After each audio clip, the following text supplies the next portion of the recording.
Anyone who won a lifetime supply of something, what did you win? And are they still supplying it to you?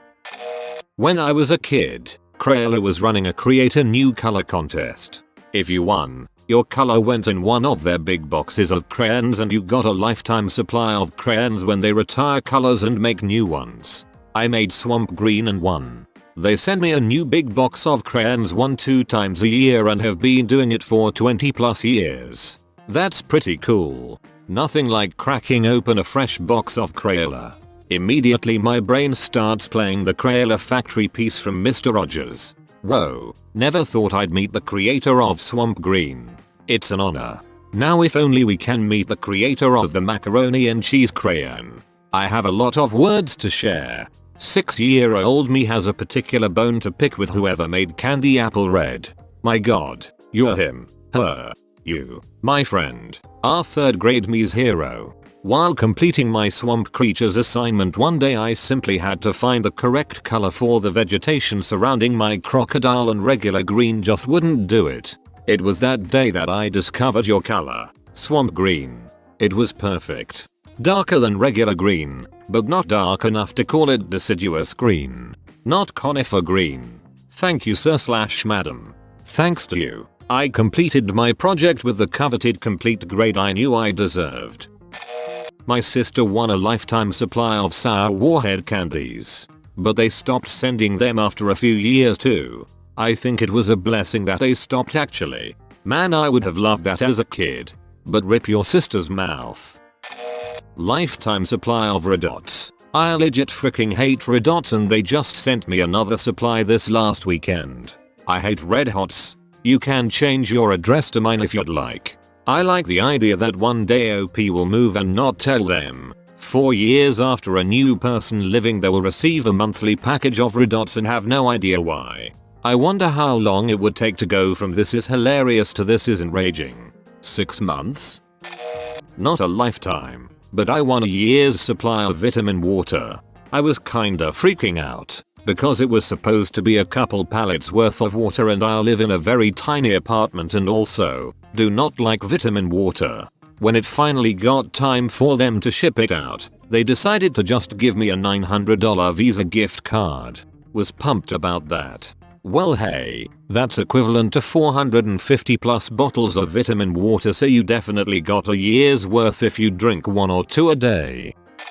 When I was a kid, the Australian brand Arnott's was running a competition where if you bought their Shapes biscuits you could win all sorts of prizes. After begging my mum for Shapes every time she went to the supermarket, I finally won a prize, which was a lifetime supply of Shapes. Little me was over the moon. But when my mum took my winning card to be redeemed, the supermarket said they would have to contact the Arnott's company. Well, after waiting months, we finally hear back from Arnott's via a letter saying that they apologize, but they cannot honor the competition, but instead have sent a $3 check reimbursing my mum for the packet of Shapes. So yeah, frick you Arnott's. Sounds like your mum had a slam dunk lawsuit on her hands. She coulda sued and taken the company for a real ride. Child me wanted to take those bastards for everything they had. Australia would not have survived the collapse of Arnott's. Around the year 2000, Pepsi was having a competition. If you looked under the caps and found 2 seats together, example, seat 1 row 1, seat 2 row 1, you would get tickets to the Super Bowl. The problem is that Pepsi put all of the seats together in the same shipment accidentally. My brother and his friend got seats together and sent them in. Pepsi wrote back and said they couldn't honor it. They threatened to sue and eventually Pepsi sent a check for $5,000. My brother got half and after taxes got around $1,400. He helped me buy my first car. I really wish my mum would have made a bigger deal out of it so the company was forced to do something. I remember feeling so excited and then just so ripped off and outraged. They even sent this whole letter from the CEO apologizing. Still makes me infuriated thinking about it now. In primary school my school was giving away a lifetime supply of Oreos and I won, but they stopped as soon as I left the school. Have you contacted a lawyer? Gonna sue the school now, be right back. What if their argument is Kakeshid doesn't have a life now? Well, you got me there. I won a year's supply of Oreo. Their competition flopped a bit and only a few people entered. They held up their end of the deal awesomely by supplying me with more than 365 packages of Oreos. One shipment every 3 months. The total amount of cookies was over 5,000. The downside is that I'm never eating a single Oreo cookie again. But I'll always love the company. I am an American and in college I spent a semester abroad at a university in SE Asia. The campus store stocked a few foreign foods, but not a big selection. One day near the middle of the semester, for whatever reason, they ended up with a pallet of Oreo cookies. I guess none of the locals wanted them, because the store ended up putting them on sale for circa 80% off.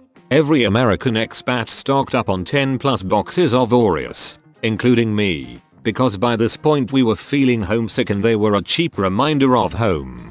I also will never eat a single Oreo cookie again. You can make good desserts from Oreo cookies. My friend won a lifetime supply of Pringles. She got something like 300 cans of Pringles and they were gone in a few months, but she leaves on. There hasn't been an assassination attempt by Pringles? Picturing the mustachioed guy from the Pringles can methodically attaching a silencer and a scope to his long sniper rifle. This is hardly his first time, because once you pop, you can't stop. Methodically attaching a silencer and a scope to his long sniper rifle. Methodically attaching a Pringles tube and a Pringles tube to his long Pringles tube. Fix that for you. I won a lifetime supply of camera film from the Publishers Clearinghouse. I had to send it in to them to get developed and they would send me back a new roll with my pictures. Their prices for development was actually really good, so I did for a good decade or so until digital cameras took over. So you're the guy who decimated the film camera industry. See how this millennial is disrupting the $16 billion film industry. About 4 years ago I won a cinema premiere card, which entitled me to 2 free movies a week for the duration of a year. The cinema chain dragged their feet when it came to delivering the prize, but I persisted and eventually received the card a few months later. Turns out the card has lasted for longer than a year, still currently in use and set to expire in 2116. Colleague of mine won a year's supply of beer from a craft brewery in an office raffle. They sent her 1 bottle of beer a month. 12 beers total. That is actually really dumb. If they can't even be bothered to send a coupon for a 6-pack once a month, don't run the competition. Yeah, I doubt that making themselves look like cheapskates was the goal of that promotion. Oops. Their idea of year's supply is not even close to mine. That's not even a decent weekend supply. Is this what their business model is based on? Our customer study suggests that people drink 1 beer a month. I won a lifetime supply of coffee beans in a contest. Each month they mail 4 pounds of excellent quality coffee beans of my choice. Sometimes I give them away as gifts as I can't use them all. Best one here, to be honest. For real. Takes me like a month to get through a pound. So with 4 pounds a month I def need to give most away. Your comment has made me realize I need to reassess the amount of coffee I drink in a month. About 15 years ago Lego did a thing where there were gold tabs on the corners of instruction manuals.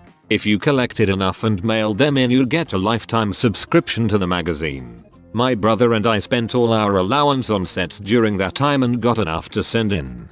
We got the magazine for probably about 5 years after that. We even moved and got the address changed a few times. They stopped after a while though and would restart for a few months after we called. But eventually we never heard back. My grandparents bought my dad a lifetime subscription to National Geographic as a kid. We have mountains of those yellow pages. When he had no fixed address they would save all the issues and then ship out the bundle when they found him again. National Geographic greater than Lego. The Lego magazine was free to subscribe to for as long as I remember. Even now it's still free. Good guy National Geographic. CC's Pizza gave me a card after finding caterpillars in the salad bar. For 10 years, I've had free reign. For 10 years, I haven't stepped through their door. Try it out once and if it works sell that itch. Hell, I'd buy it. Lifetime of CC's is worth what? $20? Clever. You've just found something in our food that is so disgusting you won't eat here anymore. Here, have a free supply of our food as compensation. And no one could ever say that they did not care. Back in the 60s, my grandmother, who was rich then, had purchased a health insurance policy with no deductible or copay for $116. No. The premium was lifetime and would never go up. And it was absolutely carte blanche. Pay for nothing, ever. Over the years, that insurance company would be bought and sold, and there was always some scam they would try to get her to upgrade or change policies. Some would even try to bully her. She had a lawyer whom she outlived that said, no matter what, don't do anything. Any company that buys them out has to honor your policy. It is lifetime. Just don't miss a payment. She outlived a number of insurance companies and her money. She lived until age 90 and had excellent health insurance until the day she died of old age. Update. Edit. Word. She said her friends said she was crazy all those years ago when she bought it. Her husband had just died and left her a couple of warehouses in the Minneapolis area. She said she didn't want to worry about health insurance, so she bought it. She told me this story about 10 years before she died when she asked me for help with fixing the transmission of her 1983 Cadillac. She was about broke then, but kept up appearances as much as a healthy 80-year-old can. I do remember when I was young that she always had great parties at her lake home. She said she blew her money the right way and in good fun, just didn't expect to live so long. No kidding. Health insurance worked a bit too well, I guess. If anybody's wondering, that $116 month in 1965 is like $940 month today. Insurance company was getting a good deal back in the day, but inflation's a rich. Op says it covered everything completely. Even back then that's probably a bit of a risk for the company.